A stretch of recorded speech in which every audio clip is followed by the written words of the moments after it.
Hello everyone, नमस्ते अनि स्वागत छ हजुरहरूलाई हिमालय किचनमा। आज म हजुरहरूको लागि लिएर आएको छु एकदमै मिठो सजिलो गरी बनाउन सकिने नरिवलको बर्फीको रेसिपी। यसलाई चाहिँ एकदम सजिलो गरी छिटोसँग बनाउन सकिन्छ। त्यसको लागि यहाँ मैले प्यानमा चाहिँ 2 ठुलो चम्चा घिउलाई तताउन राखेको छु र मैले यसमा राखे 2 कप नरिवल। यो चाहिँ मैले कोरेको नरिवल लिएको छु, ड्राई नरिवल। फ्रेस नरिवललाई पनि यसरी कोरेर बनाउन सकिन्छ। अब यतिकै राखेर यसलाई 4-5 मिनट जति यसमा यसरी भुट्नु पर्छ।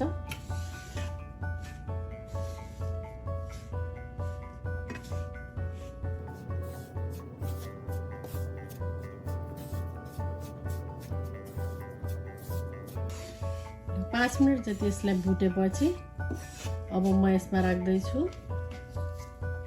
1 कप दुध। दुधले चाहिँ बर्फीलाई एकदम सफ्ट र मिठो बनाउँछ। अब दुध राखेपछि पनि यसलाई यसरी चलाउँदै मिडियम हिटमा 4-5 मिनट जति पकाउनु पर्छ। अरु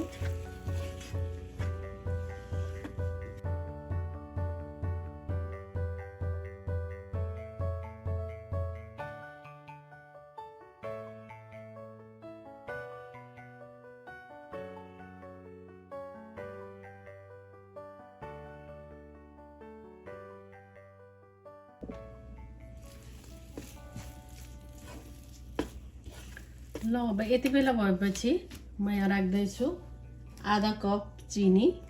चिनी कति राख्ने आफूलाई धेरै थोरै राख्नु कति मन लाग्छ राख्दा हुन्छ। 1/4 चम्चा जति चाहिँ यो दालचिनीको पाउडर राखेँ मैले।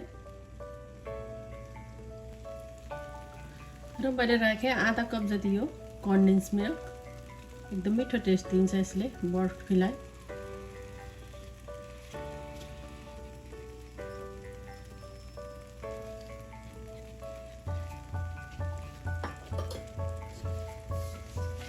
अब फेरि यसलाई राम्ररी चलाउनु पर्छ। चलाउँदै मिडियम हिटमा पकाउनु पर्छ केही बेर।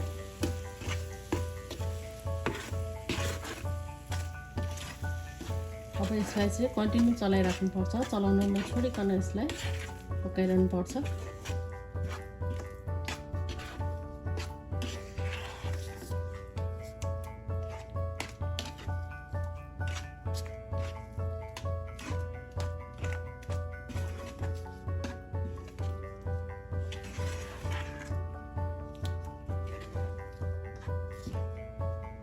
चिनी राम्ररी मेल्ट भएको छ। अब यसलाई निकै बेर अझै पकाउनु पर्छ।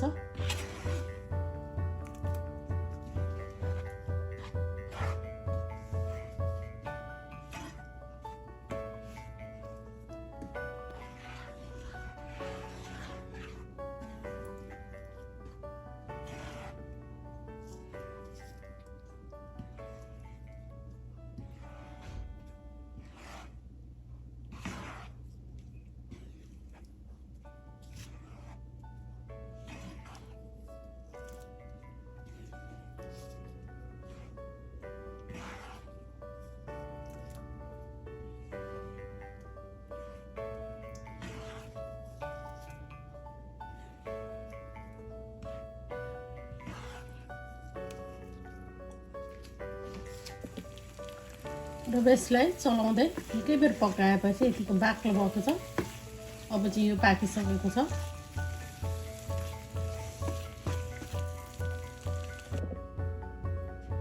र मैले यहाँ एउटा ट्रेमा पार्चमेन्ट पेपरलाई राखेर लिएको छु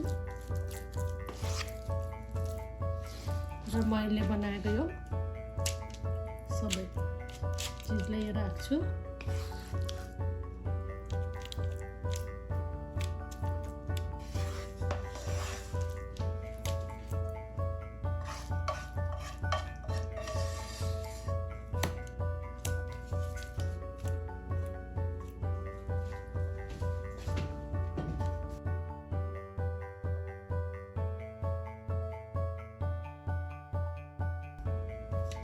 र अब यसलाई चाहिँ यसरी सबैतिर फैलाएर चाहिँ यसरी चट्ट मिलाइदिनुपर्छ। यसलाई चाहिँ धेरै बेर सेलाउन नपाइकन नै यसलाई मिलाइहाल्नुपर्छ।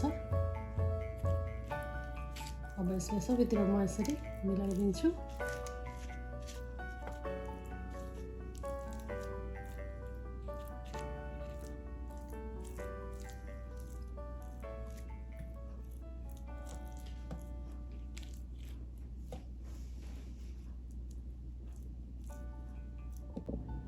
ल अब यसरी मैले यसलाई ट्रेमा चाहिँ सबैतिर बराबर फैलाइसकेको छु। अब यसलाई रुम टेम्परेचरमा चाहिँ म 2 घण्टाको लागि सेट हुनको लागि छोडिदिन्छु र 2 घण्टाभन्दा बढी राख्दा पनि हुन्छ। आफूलाई कति राख्न मन लाग्छ 3-4 घण्टा 5 घण्टासम्म पनि यसलाई राख्न सकिन्छ। ल बर्फी चाहिँ मैले काट्नको लागि यहाँ तयारी गर्दैछु। यो चाहिँ मैले 2 घण्टाभन्दा अलिकति बढी राखेको छु यसलाई।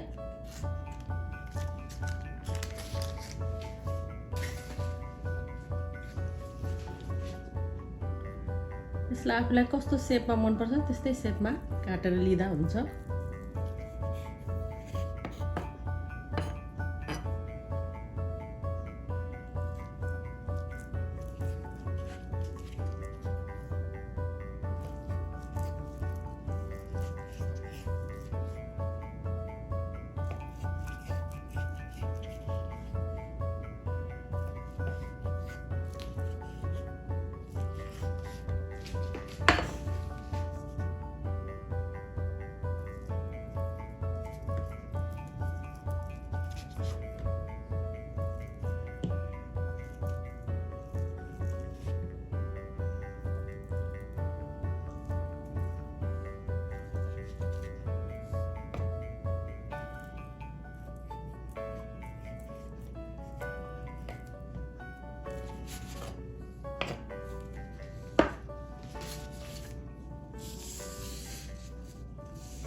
यसरी नरिवलको बर्फी चाहिँ एकदम खाउ खाउ लाग्ने गरेर तयार भएको छ।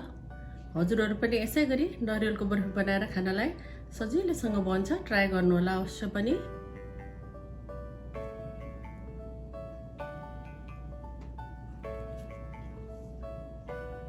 हस् त यो सजिलो छिटो गरी बन्ने रेसिपी हजुरहरूलाई राम्रो लाग्यो भने हाम्रो भिडियोलाई लाइक कमेन्ट सेयर गरिदिनु होला। यस्तै रेसिपीहरूको लागि हाम्रो च्यानल सब्स्क्राइब पनि गरिदिनु होला। सब्स्क्राइब गरिसकेपछि नजिकै रहेको नोटिफिकेसन बेललाई पनि अवश्य पनि क्लिक गरिदिनु होला। फेरि पनि यस्तै मिठो परिकारको रेसिपी लिएर आउने नै छु। हाम्रो भिडियो हेरिदिनु भएकोमा हजुरहरूलाई धेरै धेरै धन्यवाद।